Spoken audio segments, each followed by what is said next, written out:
is Rack Noble for Boxing UK. I'm here with Harlem Eubank after a successful unanimous decision. Harlem, how are you feeling after that one? Feel great. Good, solid 10 rounds banked against a tough game opposition.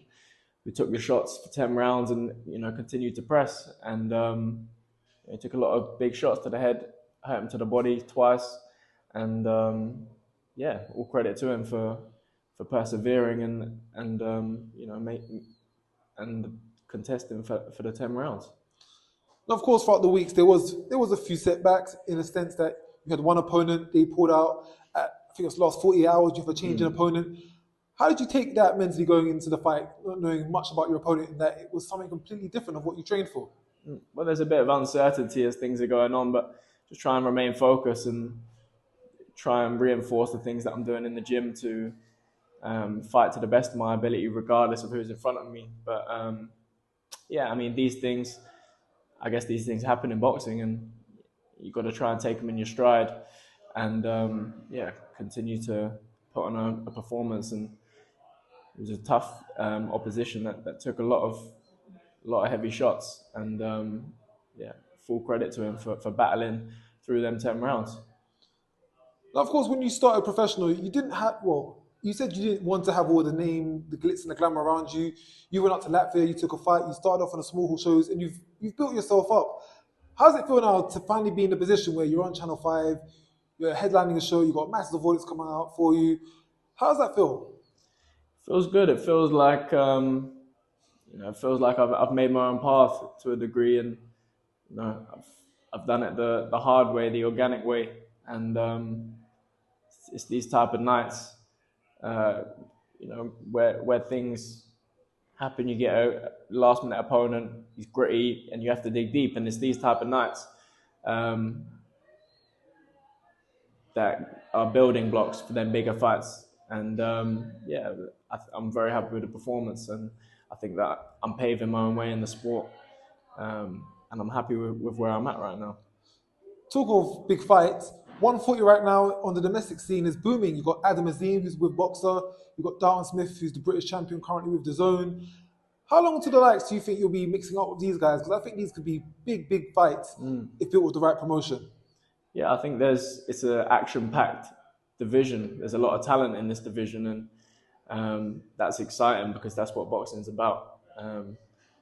Good fighters, exciting styles, clashing with other good fighters, and I think these fights can happen towards the end of this year, which is great for the fans. We can have some big domestic clashes, and I'm excited for them. And of course, tonight you've been through a hard fight, got the battle scars to test, show for it. Will you be going to the big fight tomorrow night at the O2? Maybe, yeah. I'd like to. I'd like to go see Anthony Joshua.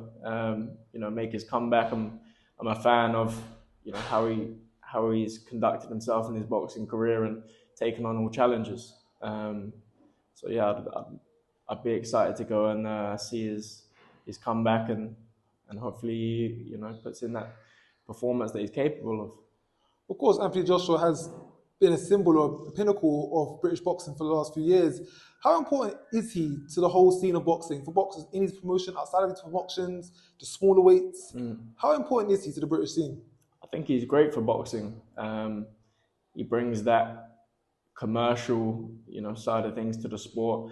He gets lots of different people excited about boxing, and I think he carries the sport very well. And I'm excited to see him come back and and continue to make his mark on the sport. I think he's been great, taking the sport from where it was to where it is, and it's thriving now. And I think he's played a big part in that. And of course, just talking of doing things for the sport, talking of legacy, of course, your second name is very notable within the boxing world. But at the same time, you've gone down your own path. You've tried to do things your own way. What message do you want to send out to the people? What message do you want people to remember you by once it's all said and done? I hope to inspire people that no matter where you come from, with hard work and dedication and committing yourself to something, you can achieve. You can achieve in whatever you want. Hopefully I can inspire the next generation in the future, and and get little kids in the gym and off the street and focused on something that can give them discipline and benefit them in many different ways. Thank you, Harlem. Very well spoken. Fast recovery, and we hope to see you back out at some point soon in 2023. Thank you very much. Thank you very much.